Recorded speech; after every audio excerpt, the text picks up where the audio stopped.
Hello guys and welcome to today's Los Blancos podcast. Today we'll be discussing the game against Tyrol, our final preseason game, the only one we were able to watch. We weren't able to watch the one against Leanes, obviously, because it was behind closed doors. But we obviously knew we won 4-1 in the end in that game. But this game against Tyrol, 4-0, I think we purposely picked a really bad team just to get the confidence going before the season starts next weekend against Osasuna. But it was good to see the team. It's been a long time. It feels like it's been such a long time since the Club World Cup, and it feels like it's just been such a long time since we've been able to watch football. To be honest, because it's just feel like there hasn't been much news surrounding Real Madrid over the last few weeks. There hasn't been much going on, which is probably a good thing. In fact, no circus drama around us. But right now, I thought it was a good game yesterday. I enjoyed watching Real Madrid for the first time in a while, and overall 4-0 win. It's good to go into the La Liga season with a bit of confidence, and so I'm happy with the win yesterday. What were your thoughts on the 4-0? Yeah, of course, I share the same sentiments as you. I believe that it's an easy game, an easy win. We needed a game where you don't have to exert too much of energy, but at the same time you have to implement what the new coaches wants you to do. I think all players, at least put in some effort. I saw a positive attitude. I saw new players for the first time. I don't think anyone had a bad game. Of course, some stood out more, but I think it's a good way to end or start the season, however you want to put it. Yeah, I want to start with talking about the first goal scorer, Eden Militao. And earlier in the week he had shared that goal he'd scored against Leanes from beyond the halfway line. He scored again off a header, and I think it's just so fantastic to have Militao back. I think it's just going to help us so much. I don't want to use the cliche of it's like a new signing, but it is at the end of the day like a new signing, because our other centre backs have their own issues at this current moment in time. Rudiger is looking quite dodgy, Asensio is looking quite dodgy, and I don't trust Alaba at all. So I think to have Militao back playing at a good enough level, at least a starting level, I think it's much. I really am excited to see whether Militao can get back to that level, and it's so far so good. I think he does look physically pretty up to scratch, and I think obviously in terms of his quality so far he's looked pretty decent as well. So I think a lot of the stuff we're going to say about this game is to be taken with a pinch of salt, because Tyrol are nowhere near the level of even a team like Osasuna we're going to play next week. They're not even at that level, so we can't exactly come here and say this is how Militao's going to be playing for the whole season. But it's it's good to see that Militao is working his way back, and hopefully he can come back and establish that starting role next to Dean Howson, because Howson's obviously I don't need to say much, but he's been absolutely fantastic since he's come in. And everything has just improved as Dean Howson has come in. So just to have Militao at a decent enough level, not just someone who's not a liability at this current moment in time, as he works his fitness back up, as he works his abilities back up, I think it's very, very important. So I'm happy to see that. And also another thing is, I think having Militao back is really important on these corners. A lot of the times last season we were just completely useless off corners, because we lost Dani Carvajal for the whole season and we lost Militao for the whole season. So I think having Militao off these corners, I remember the other season where Militao scored 6 goals off of corners, off set pieces. I think it's quite important to have Militao back in terms of that as well. We're going to get that ability back. So what are your thoughts on Militao's return? Yeah, centre back was a problem last season. Asensio solved the problem for the most part. Of course, there were some flaws, but he solved the problem. But it still seemed that we needed something more. It's like an assignment, because we didn't have him for the most part of the important games on last season. The deciding games we didn't have Militao. We signed Howson, and he came into the Club World Cup, and he did so well, but his centre-back partners didn't. And they said, we need another centre-back. We need Konate, we need Saliba, but then Militao came back from injury, and now he's looking really good. But of course, he just came back from an injury, so we don't expect him to start a lot of games.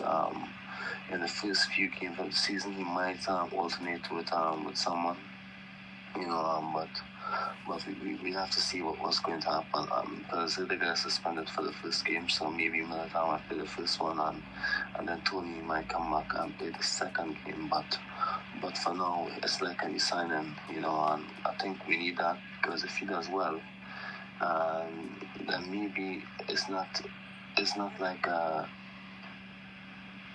it's not like something we have to do to sign a centre back. Konate can be signed, yes, but it's not like we're going to go all out for this guy and bow to his every demand if we have Militao playing well and Hudson playing well. They are, let's not forget, they are the two most expensive defenders in our history, in our club's history. So to have them playing together, that's a good thing. Because when you invest money into players, you expect them to give you a return. And Militao was already done so, but he's just getting injured a bit as of late. So hopefully he can come back to his best. And of course, if you have both Militao and Hoyson, then of course you can just have Asensio as a backup, the guy as a backup for now. You can sign another young centre back, and then maybe you don't have to invest that much in Konate, because Konate is going to demand big wages. So of course maybe another centre back would be good, but at least you won't have to bow to every demand of Konate or be forced to pay over the top for a centre back. So I'm really happy with that, and of course we need to be solid this season. Defense killed us last year, and hopefully Militao, we all know how good he is, how quick he is, how good he is in covering those spaces, So in the system with Xabi Alonso, where you need a high line, you need players who are calm on the ball, who can build from the back, who can cover those spaces when we expose. I think this is a good first step. And even though our centre backs made mistakes in the Club World Cup, let's not forget that for the last 2 seasons, Rudiger was our best centre back. Since the 2023-2024 season, Rudiger has been our best centre back. So let's not write him off yet, and let's not forget that Asensio was maybe our second best centre back last year, and Alaba, this is his last season, but at least we have some numbers for now. Of course, the best thing is a departure for him, but at least we have some numbers just for this season. Yeah, 100%. And I've got to add. I mean, a couple of years ago, we were all looking at Militao and we are saying, okay, he's one of our centre backs. Who's going to be the other centre back of our future? And I remember looking at Lenioro, other guys like Scalvini from Atalanta. I was looking at guys like Diamande, like Antonio Silva was one of the big ones from Benfica. We were looking at all these guys and we were thinking who would be the best type of centre back. We were looking at a left-footed centre back who's really calm on the ball, who's really good on the ball, but isn't as aggressive as Militao, would be a perfect fit. And suddenly we've also come across that guy, Dean Housen. Well, fantastic performance again, just really good on the ball, and you can just see with him and Trent in the defence, you can see how much our build up improves. We're just at that point we're much better at handling the opposition's press. Obviously, Tyrol aren't the best gauge for that, but still, it's good to see that, And you saw when we played PSG without Trent and without Housen, we completely fell apart. So it goes to show how important he is to our team immediately as soon as he's come into the team. So I'm personally really impressed by Dean Housen. And in terms of this team, what we saw against Tyrol, this formation, I think this is probably what we're going to be starting with in the La Liga season, the 4-3-3. I think we're just going to be starting with that because Jude Bellingham is out and because we are missing Camavinga as well, so we're a bit weak in the midfield, so Surameni does need to play in the midfield. So I think I'm happy with the 4-3-3 to start the season, and once Jude Bellingham and Camavinga return, then I think we could start looking at the five at the back. But are you happy with the 4-3-3 and going into the season looking like this, basically in this exact team? Yeah, we don't have a choice pretty much because normally we want to pack the midfield, we want the build up to be good, we want more coverage, you must say, but Bellingham is injured.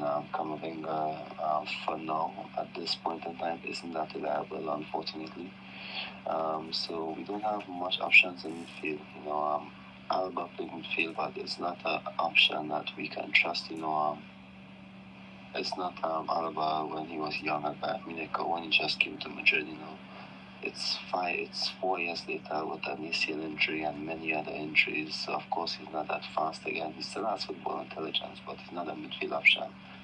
So for now, the options will just be Valverde, Kule, Chouameni, Ceballos. That's 4 options. But of course you can play midfield 3 with that. But we still need options in attack. Maybe some of the players don't complement each other. Maybe in Xabi Alonso's system. But for now, I think that I'm forward 3 is good. But once we have balance. For example, last year we didn't have balance. For me, the system doesn't matter. It's once you have balance in the team. So, for example, you can play Vinicius, Rodrigo, and Mbappe, but once you have balance, that's fine with me. But we know that that's not going to work out. That's not going to work out. Even if we tried it in the first game against Al Hilal, and it didn't quite work out that much. So, someone like Goulet or Brahim playing on that final spot, to give us some balance. Even Gonzalo Garcia, because he works hard, to give us some balance in the team. But I don't think that Gonzalo, Mbappe, and Vinicius can play together, in my opinion. So that's why, Brahim or Goulet would be a good option for me. Just due to the creativity, jumping into the spaces, to collect the ball. I think that's important. Unless you have Vinicius jumping into the spaces to collect the ball and Mbappe and Gonzalo playing a bit higher up, yes. But we all know Vinicius is prioritized in further positions, so that's why I say it's difficult for Gonzalo, Mbappe, and Vinicius, to play together because one of them has to jump to receive the ball and open spaces and draw defenders, and I don't think they would do it consistently for it to work as a threesome. So I think for now, I think Brahim might get the nod. I think it just gives you options. It gives Rodrigo options to get some minutes, at least if he stays. So yeah, it's a good option. It's a good just to start the season with a solution until we have players back. So yeah, that's good enough. Yeah, I mean, it's funny you said that because I do want to talk about that a little bit as well because I thought in this game, Kylian Mbappe was doing that quite a lot. I thought the way he was dropping deep every time I saw him, like, he was in the midfield position and then he would go forward. And what I saw from him a lot this game was, he was either in that deep position receiving the ball or he was far advanced above everyone else and actually making the runs. And that was one of my main criticisms last season was there was just nobody ever making a run in behind. And I thought Mbappe with his 2 goals yesterday, he was very, very good in terms of his scoring. His finishing was fantastic, but I also loved his actual, he was actually dropping deep, getting involved in the play and actually making things happen. Obviously, Mbappe is fantastic on the ball, and so it's going to improve our team so much for how to have Mbappe doing that and actually giving us a release valve and helping Vinicius, have a little bit more space. I didn't think Vinny had a great game, but this is just in theory. I think it could work really well. I also want to talk about the press that we saw yesterday. Is a very different type of press. We haven't seen this from Real Madrid before. I think I suggested this to you guys on the podcast a couple of months ago. I remember saying this. This type of press anyway was to ultimately hide Mbappe, to put Mbappe in the midfield while you put your main defenders forward. And the idea behind this is you put as your front line, you put Vinicius, Dani Ceballos, Brahim Diaz, and Arda Güler as your basically a 4-man press. And what this does is you don't have to have Mbappe pressing, and Mbappe can just take a back seat a little bit further back, and therefore you can get all the same abilities from pressing without actually making Mbappe do it. Now the only issue with that is as soon as as soon as the opposition beat the first line of press, then we're absolutely cooked. We Mbappe is not providing any sort of like opposition in that midfield, so that's the big issue. But obviously Tyrrell weren't able to exploit that. They're not good enough to exploit that. But if you're playing a team like Barcelona, then that could suddenly become a huge issue where the first line of press gets in and gets beaten, and then the ball gets to Pedri or the ball gets to De Jong, and they've got acres and acres of space. So that could be an issue for the bigger teams, but I do like it. If we need to find a solution to this press, and I think this is probably one of the ways you can do it. And I think it's probably the best way you can do it at this current moment in time. So it's good to see that Xabi Alonso is actually finding solutions for this team. But yeah, what are your thoughts on the press and Mbappe as a whole? Yes, with well, that's a good thing. We all know the problems he had in Vinicius when Mbappe isn't pressing hard. So I think Vinicius did well. So maybe Xabi Alonso spoke to them after that PSG game. I think it's all about just finding the balance. You don't have to do it for the entire game. Once you find the right sequences of play, it's going to be important. For example, because it's a tiring sequence of play for me. If you're being honest with yourself, a team cannot sustain that for the entire half or maybe the entire 90 minutes. So especially in Madrid, because it's something that we're now implementing into the team at a consistent basis.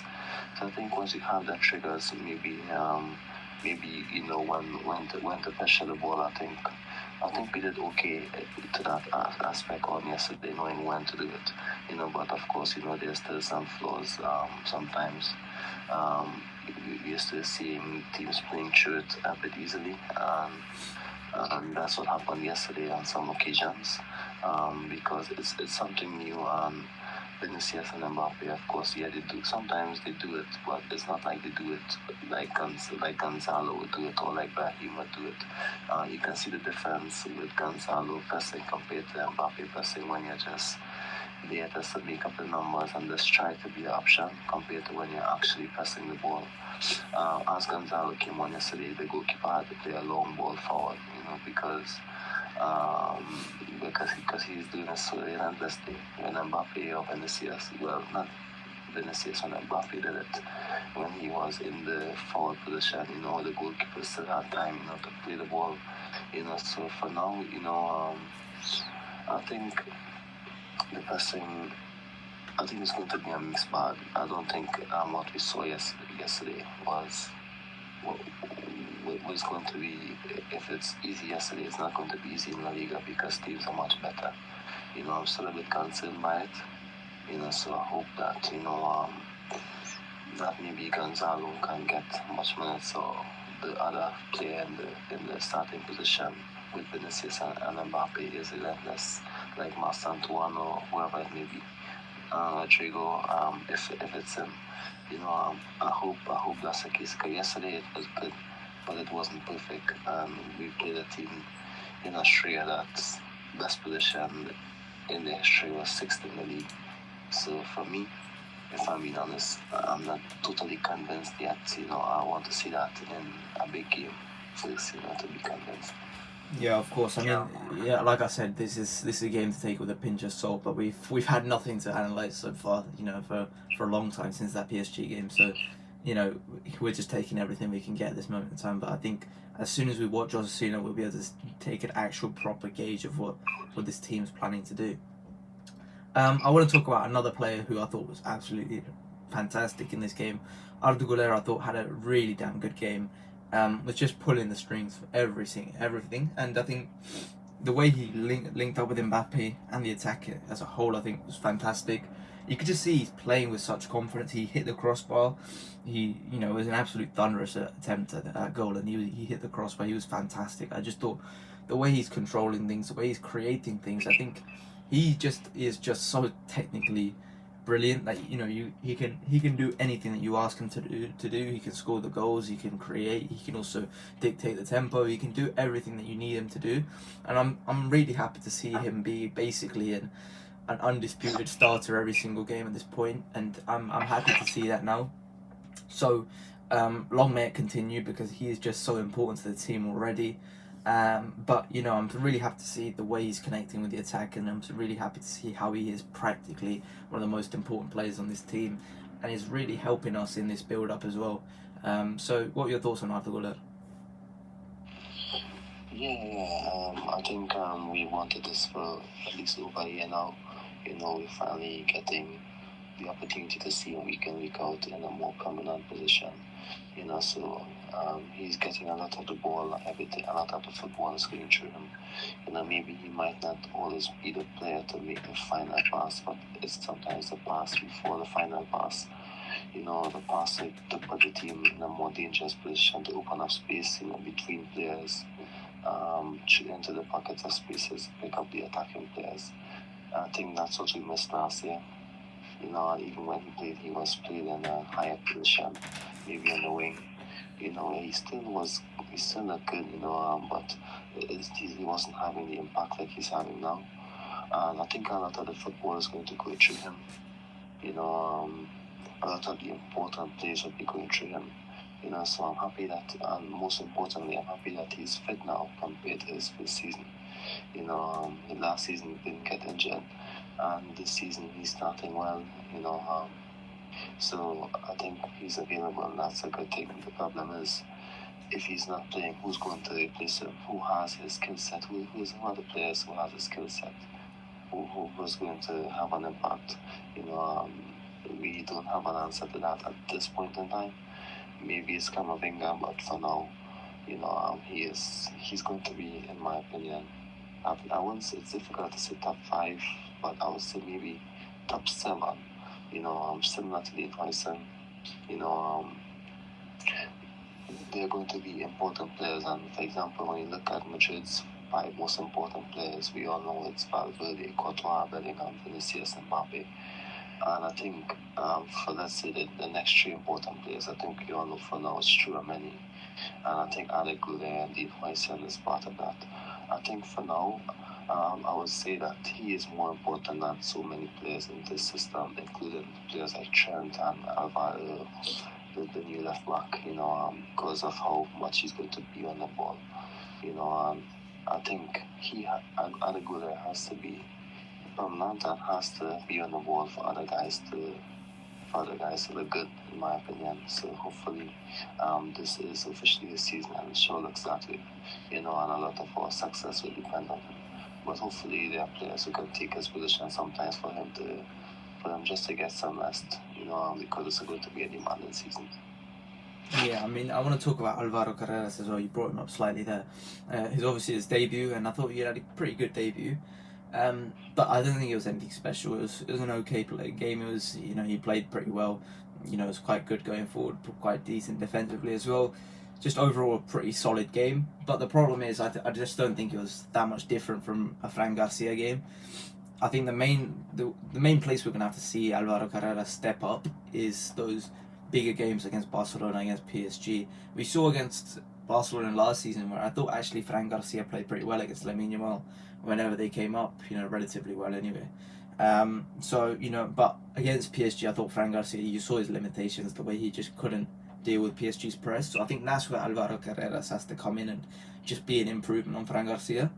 But overall, I think it's good to have 2 players pretty similar level, pretty good level anyway. And so I think I was pretty happy with Alvaro Carreras' debut, all things considered. But it's going to have to be in those big games where he's going to have to make the difference over Fran Garcia and be an undisputed starter. Yeah, definitely. But like you said, once we have 2 players who can compete with each other, I think they can only get better. We all know Van Gaa's limitations, but he did take a step forward in terms of his attacking contributions in the Club World Cup at least. So hopefully both players can be competing with each other at the level they can be high. At this point in time, I've been seeing that Mendy's finished for a year now. So I'm not going to count him as part of the competition. He's just making up the numbers. But I think Fran Garcia, I think he looked like Fran Garcia in the Club World Cup. That was a high level for Fran Garcia. So I think for now, in his first game, I think we can say it's a positive start, and at least there wasn't any negatives involved with it. So hopefully, things are just going to keep getting better. But two players competing with each other, I think that's a good option. And let's not forget that sometimes in these games when the team is playing well, you don't know what to change, but you just need some additional energy. There's swapping the fullbacks, getting players with a bit more energy up and down the pitch is actually underrated substitution. Sometimes you don't want to take out a midfielder, you don't want to take out the striker because the team is playing so well. But swapping the fullbacks gives you energy up and down the pitch. So having these options is something that we never had in a long time. I think this is a good thing. Yeah, 100%. And like you said, they're just going to improve each other. So, and even to have Ferland Mendy as the third choice is completely fine. Maybe just maybe Ferland Mendy can return to a top class level, but I'm not hopeful for that. But either way, it's important to have these two. And like you said, the depth is much better. We've got two quality fullbacks on either side ready, so that's really important. But we also got to talk about the other side. Trent, I think so far he hasn't been exceptional. He's been pretty solid, and he's been definitely an upgrade over Lucas Vazquez. But certainly not been Trent Alexander-Arnold yet. The best attacking fullback, best fullback in the world. He hasn't been that so far. I'm still hopeful, obviously, and like I said, it's already an improvement over Lucas Vazquez, so I can tolerate him just being solid. But obviously, we want to see him being the best fullback in the world, and it's just it's going to take him a bit of time for that adaptation period, because he's not able to do the thing that he's the best player in the world for is crossing, when he's not able to do that at the club. So he has to adapt. He has to just adapt to these players, these guys who are a bit different from the players he had in Liverpool. So it's obviously going to take him a little bit of time, but that's what Dani Carvajal is also here for. You can switch and rotate them, and there's going to be plenty of games in which it's going to call for either Dani Carvajal or Trent. It's going to call for either one of them, and I think it's important to have it. So I think so far he's been completely fine, and defensively he's been completely fine as well. He hasn't made any mistakes or anything like that. He's been just solid on both ends, which is at this point I don't really care for an attacking masterclass from Trent every week, but we know that Trent can win you games, and that's the level that I expect him to get to eventually. But for now, I'm fine. I'm fine with Trent's performances, even though they haven't been world class. Yeah, it's been solid. Of course, it isn't much of a talking point at this time. But sometimes, at least it's not a talking point in a negative way, if I'm being honest. Like how the Lucas Vazquez situation was last season. But for me, I've always maintained that it's not really his fault. For the most part, a lot of it had to do with the team building, the coaching, how the team was set up. So for me, I think maybe Lucas Vazquez would have done an okay job in the system. He did. The team is a bit more balanced. I'm not saying that Trent is playing like Lucas Vazquez or that he's being held by the system, but I'm just saying that the system is much better. So even when a player isn't standing out, they're not going to be exposed, and they're going to look a bit more solid. They're going to get the opportunity to be on the ball a bit and make some plays on the ball. But he has 2 assists so far, which is good. Let's see how things move forward with him. It's a good start. It's not a start like where he's been like one of our best players. So like I said, they're the few most important players. Then they are the next set of players, and they're like 3 more players who are like maybe number 6 to number 8 in terms of importance. I don't think he's there yet, and it's going to take him some time to get to that position. So like for example, how Marcelo contributed. That's the kind of contributions we want from him.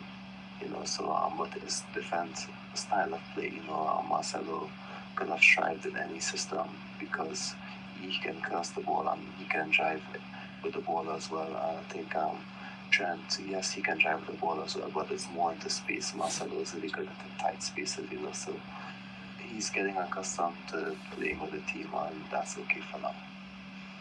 Yeah, I mean, finally. I think I want to talk about the Castilla boys as well. A couple Castilla boys got to play. Gonzalo obviously is now a first teamer, so that's not really the point. But Daniel Yanez, I thought he had a good game actually when he came on.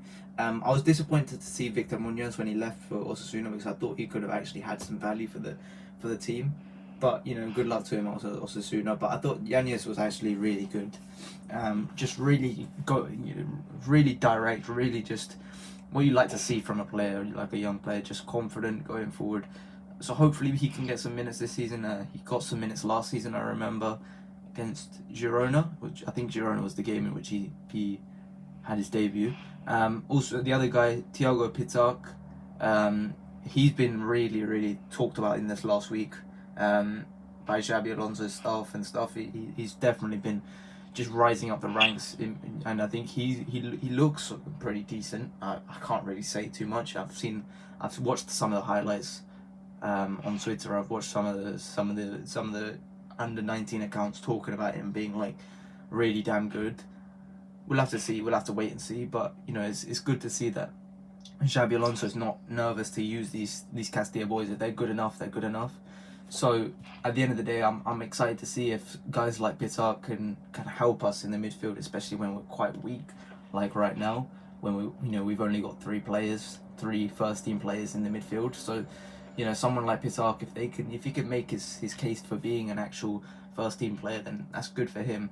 And also Roberto Martin, I don't really know much about him. I didn't really know much about him, but he also played this game as well. So a couple of the Castilla boys getting their first games. What are your thoughts on them?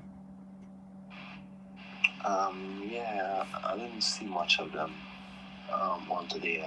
I didn't really notice Yanas that much, maybe because it's the last few minutes of the game. I didn't really get much information because the game got a bit scrappy in my opinion. When all of the substitutes came on, there wasn't much for me that I picked out from them.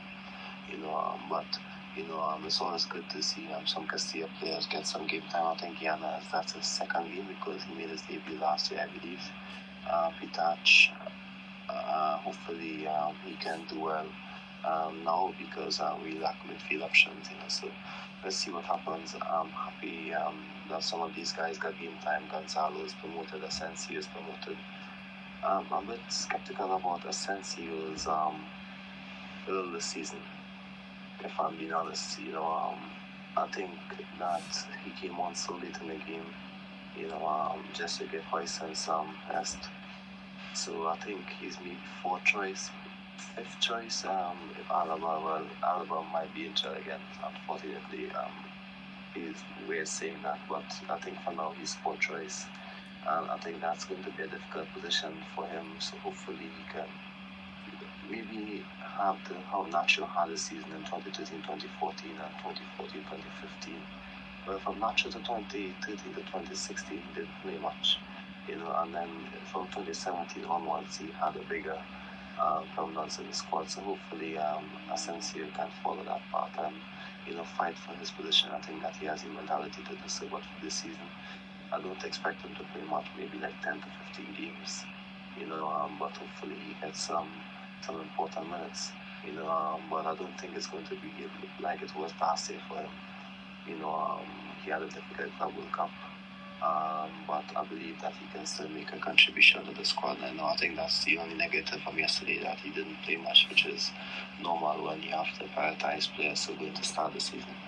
But hopefully he can get some game time, at least 10 to 15 games as a starter. I think that's going to be a solid season for him. Because let's be honest, last year we wouldn't expected much from him.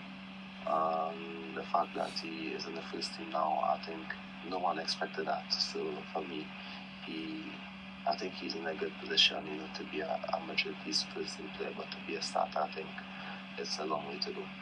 Yeah, I was never in favour of him being like Ramos Regen, as some people like to say last season. But I think Nacho is perfect comparison. I think that's what he should aspire to be, and that will be a very good Real Madrid career if he does become Nacho. So I think like you said, he's probably not going to be a first choice this season, but fight and try and get some minutes this season is really important for him. So yeah. And then I think I've got one last talking point. Rodrigo came off the bench and scored. Is that his last goal for Real Madrid? Is the question. There's been a lot of interest around Manchester City potentially coming in and signing him. Jack Grealish is obviously gone now for Manchester City, gone on loan to Everton. So, they've got positions open for Rodrigo, and we know Rodrigo has tormented Man City for years on end now, and I think personally he is just a really damn good fit for Pep. It could be a really good fit for Manchester City to just go ahead and sign Rodrigo for 100 million. I think they can easily go ahead and do that.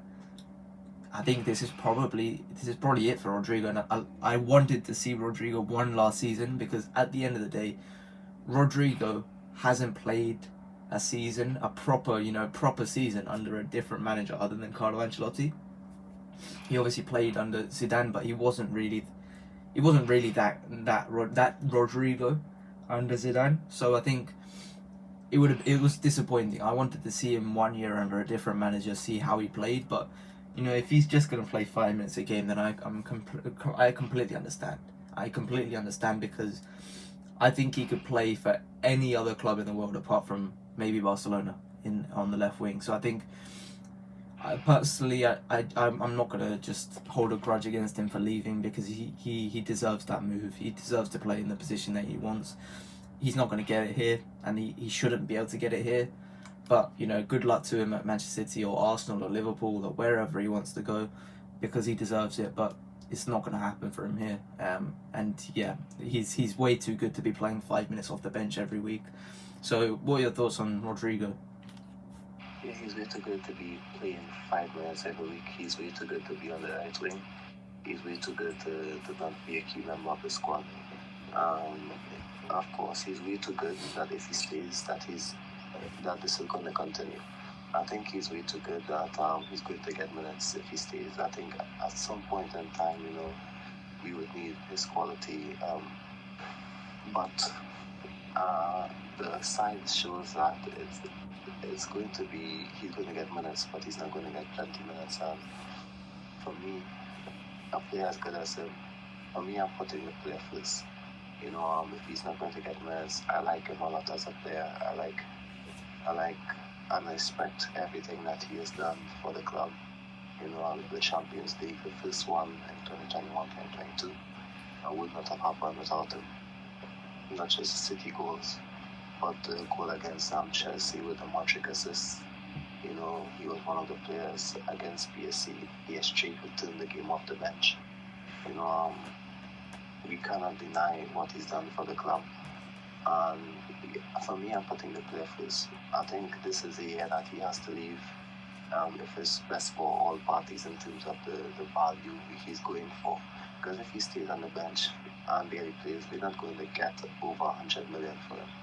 I think this is a year where we could get 100 for him from a team like City. I think if Manchester City wants him, I think that's a team who has the money. I think that's a team that we should aim to sell him to, not Bayern Munich, not Liverpool. They invested big, so it's difficult to see him invest big. For now, it seems like he is Manchester City's main option, Liverpool's third option, and PSG's second option if a player leaves. So I think for now, the best thing for me is that we sell him, because I want the best for him and I want to see him succeed somewhere else. I don't want to see him, play 5 minutes, 10 minutes, and then have a difficulty, and it's going to be another talking point. Of course, I want him to stay, but he's too good to be a squad player. Gonzalo, Endrick, they can all be squad players. Even Diaz can be a squad player, but not Rodrigo in my opinion. He's too good for that, and I think he deserves somewhere where he can start in a position where he can be at his best. Yeah, 100%. And like you said, we just need to take the cash, because in a year's time his value would be down. So I think just take the cash now and then move on from Rodrigo. We've got plenty other options. We've got Endrick with the number 9 on his back now. Gonzalo Garcia as a first teamer now. We've got Mastantuono, Brahim Diaz. So just move on. It's time to move on. So yeah. Apart from that, I think that's everything. We've touched on everything and a little bit more as well about this game. A lot of this we can't take seriously, but we haven't watched football in a while, so we've just got to enjoy this match. We'll be back soon tomorrow. I'll be uploading a Mastantuono welcome podcast as well. That's been in the drafts for a while, so over 2-3 weeks actually it's been since I recorded that one, so it will be uploaded tomorrow, and then we'll be back on the weekend to talk about Osasuna. But that's all for today. I hope you guys have enjoyed. Please like, subscribe, and I'll see you guys later. Bye bye.